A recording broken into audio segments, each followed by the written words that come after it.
Hey, NFL draft is fast upon us Thursday, 5 o'clock Arizona time. Guys, bunch of questions I got to ask you. And I know you're going to want to ask me. Maybe we'll just debate this, but I don't think we're going to see a ton of surprises early in this draft. We're going to get to the Cardinals in a minute. First of all, what do you guys think could be the early surprise in round one Thursday night? Anywhere in the top 10? Anything?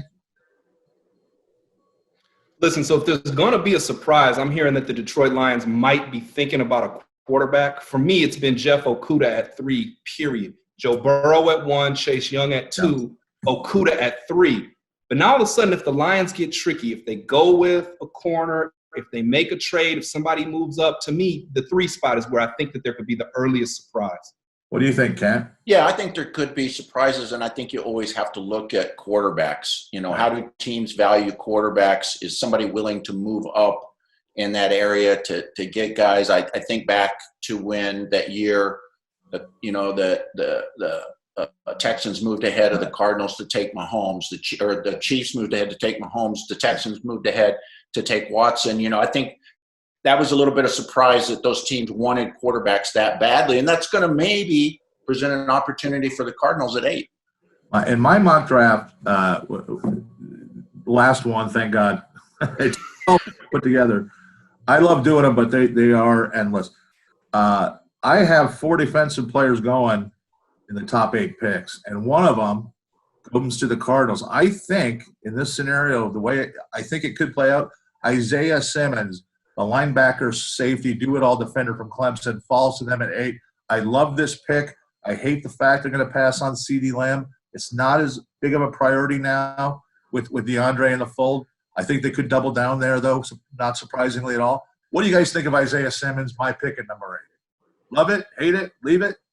I like it. I'd like that pick. I think the challenge would be, for Vance Joseph is how do you use this guy? Where do you play him? Some people see him as a safety, inside linebacker, outside linebacker, but that's today's NFL. It's like, position flexibility. And I think that's Vance Joseph, I think, is a pretty creative guy and likes to blitz, et cetera. I think as Isaiah Simmons would be a fit here.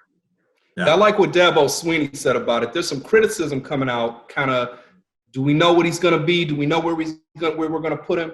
And Dabo's like, that's crazy. This guy is like having extra dudes on your roster because he's so flexible. He said if he's bad, I guess if blitzing, tackling, getting to the quarterback, interceptions, if that's bad, then he's bad. So I do like the pick. But I also think that there's so much depth in defense, I wouldn't even mind the Arizona Cardinals trading down. I don't see a lot of difference between Isaiah Simmons and maybe like Patrick Queen out of LSU. There's depth there at defense. I know you love the linebackers. Everybody's going to ask us about offensive tackle, and that's going to be on everybody's mind. And there's going to be, at least in my book, 3 of the top 4 there. And there's a couple other guys pushing up in the first round. It's not a sexy pick. I don't think it's a necessity pick. You never draft for need that high in the first round ever. I think you guys agree with me. But that's going to be something to consider. And I have Tristan Wirfs going number 4 to the Giants, leaving all those other cats available at 8.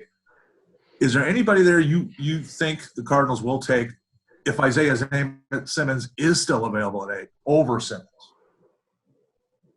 Oh, I think so too. I think there's a lot of those offensive tackles they could take there. What I like about the Cardinals, I think they're better positioned to take a good one and have some success than they have been in the past. I know that's damning with faint praise, given their history.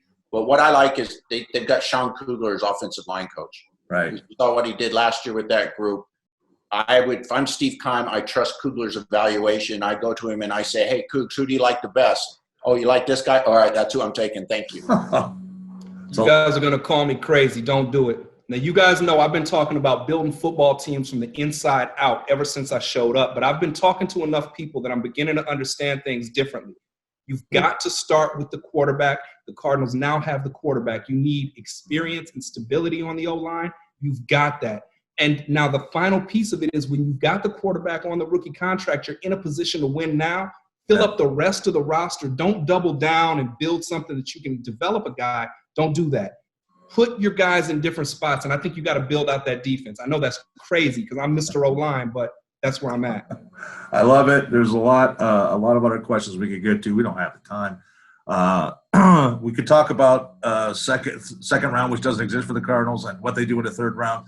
Let's just wait and see how it plays out Thursday night. You guys with me on that? We'll just wait. We'll all find out together, okay? Yeah, I mean, unless you want to trade down and then you get a second rounder. But yes, I'm with you, anybody. I'm going to trade you back to Detroit.